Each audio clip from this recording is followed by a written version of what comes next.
It's great to be alive right now. We're alive at the greatest time in financial history. Money is power, and here in Miami, a new kind of money wants its place at the table. It's blockchain and it's a digital revolution. I'm at one of America's largest crypto conferences, just miles from what used to be FTX Arena, where a $135 million naming rights deal collapsed alongside the crypto exchange in 2022. But here, that's ancient history. Good morning, crypto enthusiasts! For those that said Bitcoin will never get to 100,000, what do you have to say now? It's to 1 million. After pouring over $100 million into the 2024 election, crypto won every race it backed, and now counts the president in its corner. The United States will be the crypto capital of the planet. I'm here to find out what the industry really wants with all that money. The whole world needs an enema. Donald Trump's that enema. Beyond the excitement that people here feel, I found a multi-billion-dollar industry with a radical vision that could threaten the whole economy, even for those of us who have never spent a penny on a digital asset. Bust is going to come when it does if the traditional financial system and the crypto ecosystem have sort of fully merged. We're ready to have another 2008 moment. Welcome to WAGME Miami. I mean, walking by, hell of a claim on the side here. Americans do not need to be slaves. They don't have to file income taxes. I have not paid any federal income or payroll taxes for over 30 years and openly teaching others to do the same. Wow, remarkable story. It's a strange place to be a crypto agnostic, someone who sees obvious scams in the industry, but can't completely dismiss the true Bitcoin believers.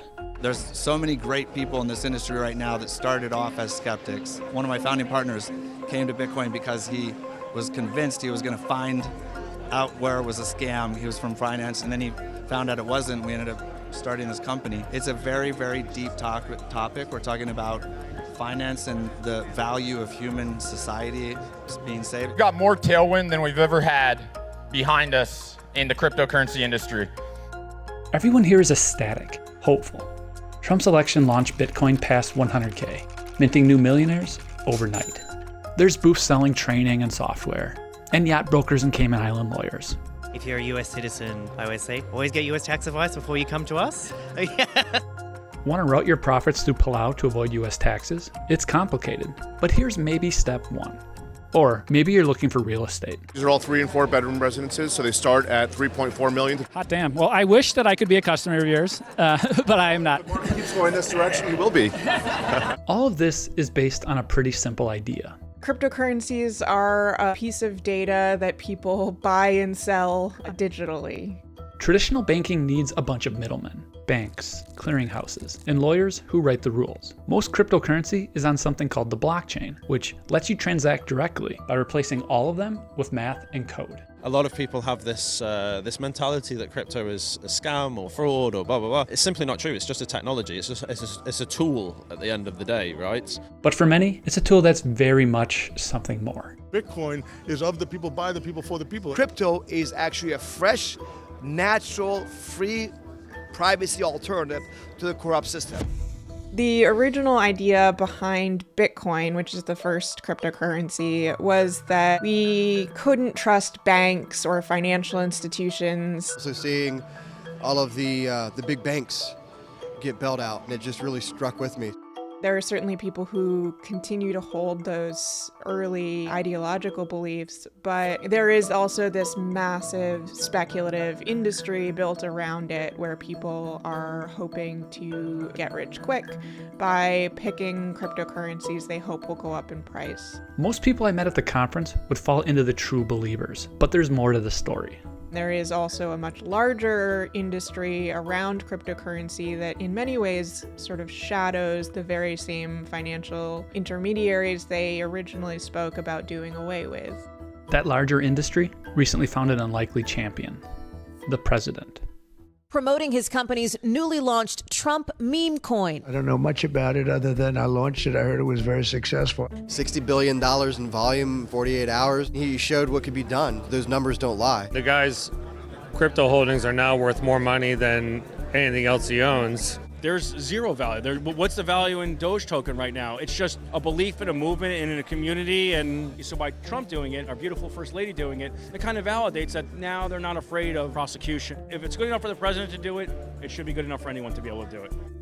The numbers tell the story. After he promoted it, Trump coin shot to $75, then crashed to $17. 31 early traders made nearly $669 million. Early buyers escaped with $6.6 billion. Meanwhile, over 800,000 people combined to lose $2 billion. Over the last 4 years, there was one regulator against this type of speculation. SEC Chair Gary Gensler. That guy was a prick. Sour grapes, somebody that couldn't hack it. I think he was unpopular for a reason. The irony? Gensler helped build crypto's foundation, teaching one of MIT's first blockchain courses. That was my introduction to blockchain technology, actually, was his classes. As a regulator, he became the industry's biggest threat, targeting major firms for violations. And then the crypto industry says, okay, it's fine that you're coming after us, but give us clear-cut guidelines and regulation, and they never did it whatsoever. Everyone at the conference had the same story about Gensler, and I found myself nodding along. It matched what I read, and it made me wonder, why didn't Gensler provide clear guidelines? It wasn't that they didn't have certainty, it was that the certainty that was offered to them impeded what they wanted to do. That's Hillary Allen. She's a law professor at American University. She investigated the last financial crisis for Congress. There is no law that is completely certain. Every law is open to all kinds of interpretation, even if it seems clear on its face. For example, fraud is illegal. Does the statute spell out in chapter and verse every single thing that counts as fraud? No, because if you did that, that would just give a roadmap for anyone who wanted to commit fraud. That's the heart of it. Crypto says it's leading a revolution that needs new rules. Gensler saw it differently. Except for a few cryptocurrencies, these are investments. File your paperwork like everyone else, which involves financial statements. There's no way they could come up with audited financials because there's nothing behind them. So what the crypto industry was looking for was regulation that didn't enforce those kind of things, but still gave consumers enough comfort that they'd be willing to invest. When Gensler wouldn't back down, the industry found another way forward. Buy enough political influence to replace him. The cryptocurrency super PACs raised around $200 million during the 2024 election cycle, and they spent about $130 million of that. Rather remarkable to see this amount of money coming out of the cryptocurrency industry, especially because they had not previously been that involved in politics. Molly tracked where all this political spending came from. The biggest checks? From the very companies the SEC was investigating. Coinbase, charged with selling unregistered securities. They donated $46 million. Ripple, also facing SEC action, threw in $45 million. And Andreessen Horowitz, the Silicon Valley giant with investments across the industry, matched them nearly dollar for dollar. The cryptocurrency industry has been very clear that they want changes to the regulatory environment in the United States. A little over a month into the Trump administration, and it's already happening. Gensler is out at SEC, replaced by Paul Atkins.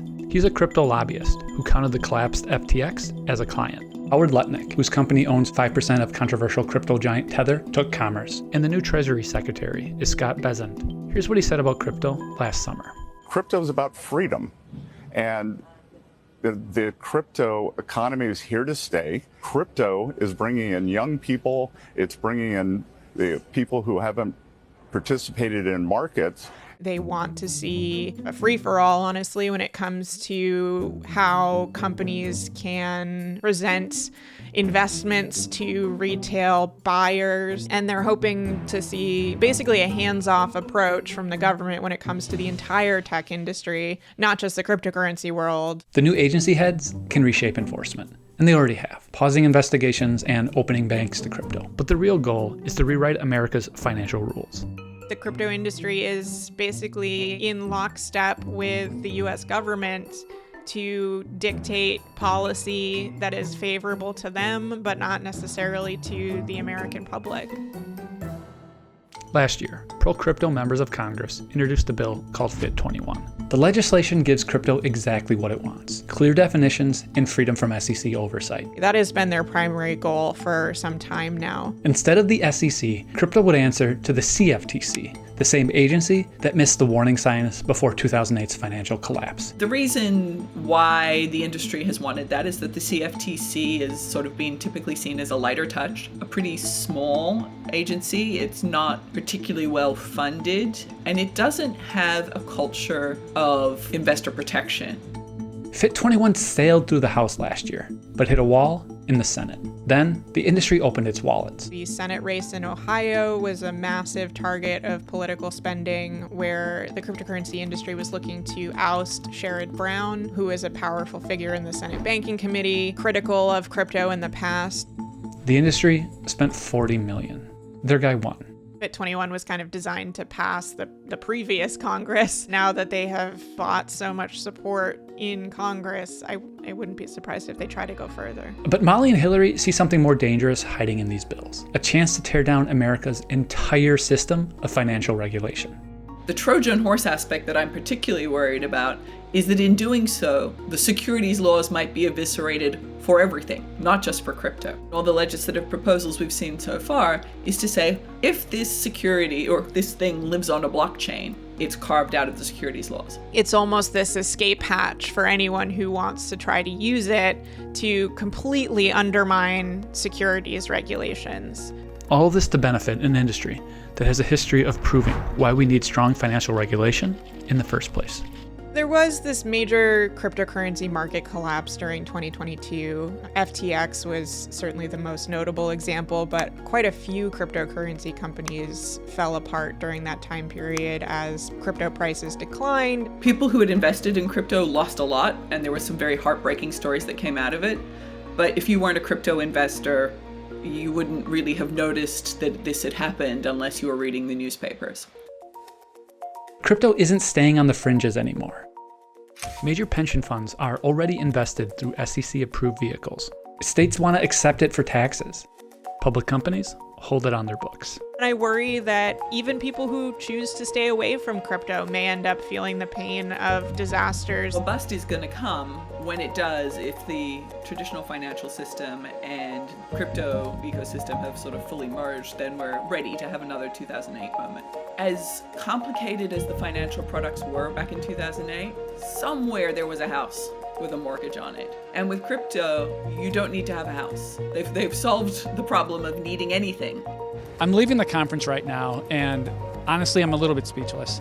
I can't help but think that this industry is moving way too fast, and that people, some are probably well-intentioned, are building something that they don't know how to control, and it could blow up the economy. It's really scary to me that it seems like this administration wants to press down on the accelerator. Thanks for watching. If you liked what you saw, please like and subscribe. And if you have ideas for future things we should cover, put them in the comments.